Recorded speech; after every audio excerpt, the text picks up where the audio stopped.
10 మంది బీఆర్ఎస్ ఎమ్మెల్యేల party ఫిరాయింపులపై Telangana speaker వీలైనంత త్వరగా లేదా 3 నెలల్లోగా నిర్ణయం తీసుకోవాలని స్పష్టం చేసింది సుప్రీంకోర్టు.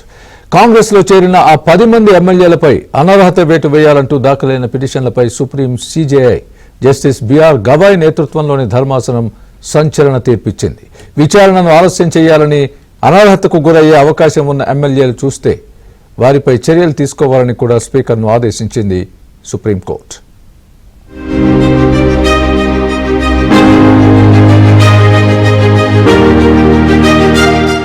రాజకీయ ఫిరాయింపులు ప్రజాస్వామ్య స్థిరత్వానికి తీవ్రమైన ముప్పును కలిగిస్తున్నాయని supreme court chief justice B R Gavai, justice Augustine George మాసిహతో కూడిన ధర్మాసనం అభిప్రాయపడింది. రాజకీయ ఫిరాయింపు వివాదాలను పరిష్కరించేటప్పుడు న్యాయ సమీక్షకు లోబడి స్పీకర్ ట్రిబ్యునల్గా పనిచేస్తారని స్పష్టం చేసింది. ఫిరాయింపులను అరికట్టాల్సిన ప్రాముఖ్యాన్ని నొక్కి చెప్పడానికి రాజేష్, దేవేంద్రనాథ్ మున్షి వంటి నాయకుల పార్లమెంటరీ ప్రసంగాలను కోర్టు ప్రస్తావించింది. అనర్హత ప్రక్రియను నిర్ణయించే బాధ్యతను స్పీకర్కు అప్పగించడానికి ప్రధాన కారణం కోర్టులపై భారం పడకుండా త్వరితగతిన తీర్పును నిర్ధారించడానికేనని సీజేఐ గవాయ్ వివరించారు. ప్రజాస్వామ్య మూల సూత్రాలు కాపాడాలంటే ప్రస్తుత వ్యవస్థ సరిపోతుందా లేదా అన్నది పునఃసమీక్షించాలని, ఇది పార్లమెంటు పరిధిలో ఉన్న వ్యవహారమని సుప్రీంకోర్టు స్పష్టం చేసింది.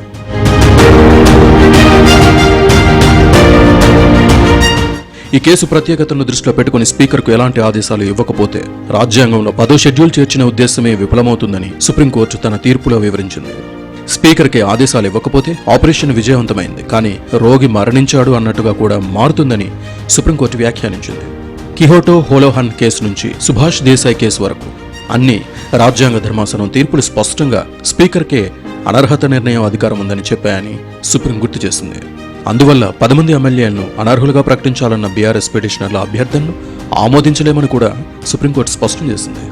అయితే నిర్ణీత వ్యవధిలో పిటిషన్లపై తీర్పు ఇవ్వాలని స్పీకర్ను తాము ఆదేశించవచ్చని తెలిపింది. 10th షెడ్యూల్లో స్పీకర్ అనేవాడు ఒక జడ్జి కాబట్టి, ట్రైబ్యునల్ కాబట్టి, వారి మీద రివిజనల్ జ్యూరిస్డిక్షన్ మాకు ఉంది కాబట్టి ఆ జ్యూరిస్డిక్షన్ మేము చేస్తూ దాన్ని తీసుకుంటూ మేమేం చెప్పదలుచుకున్నామంటే, స్పీకర్ అనేవారు ఇమ్మీడియట్గా ఏదైనా కానీ సుమారుగా ఒక 3 నెలల్లో, అంటే వారు ఏమన్నారంటే expeditiously not beyond 3 months in any event, not beyond 3 months అని రాయటం జరిగింది.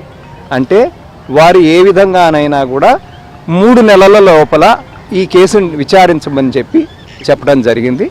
అలాగే నోటీసులు ఇవ్వడం గురించి, వాటన్నిటి గురించి కూడా వారు ప్రస్తావించడం జరిగింది. రాజ్యాంగంలోని 10వ షెడ్యూల్లోని 6(1) ప్రకారం స్పీకర్ చైర్మన్ న్యాయాధికారిగా వ్యవహరిస్తే హైకోర్టు ఆర్టికల్స్ 226, 227 కింద, సుప్రీంకోర్టు ఆర్టికల్ 136 కింద జ్యుడిషియల్ రివ్యూ పరిధిలోకి వస్తారని రాజ్యాంగ ధర్మాసనం స్పష్టంగా పేర్కొందని తెలిపింది. అలాగే ఆర్టికల్ 122 లేదా 212 కింద స్పీకర్కు రక్షణ లేదని కూడా ధర్మాసనం తేల్చింది. అనర్హత పిటిషన్లపై స్పీకర్లు నిర్ణయాలను ఆలస్యం చేయడం, అసెంబ్లీ పదవీకాలం ముగిసే వరకు విషయం పెండింగ్లో ఉంచడం ద్వారా ఫిరాయింపుదారులు స్వేచ్ఛగా తప్పించుకునేందుకు వీలు కల్పించినట్లు అవుతుందని, అందుకే స్పీకర్కి గడువు విధించాలని తాము నిర్ణయించినట్లు సీజేఐ జస్టిస్ బిఆర్ గవాయ్ తెలిపారు.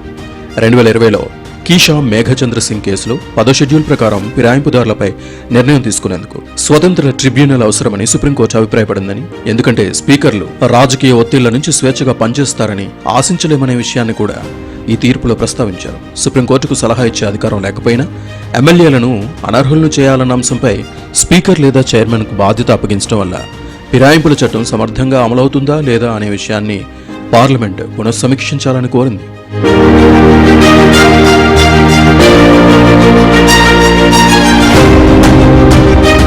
తెలంగాణ అసెంబ్లీ స్పీకర్ ఏకంగా 7 నెలలకు పైగా నోటీసులు కూడా జారీ చేయలేదని, సుప్రీంకోర్టులో విచారణ మొదలైన తర్వాతనే స్పీకర్ నోటీసులు జారీ చేశారని గుర్తు చేసింది.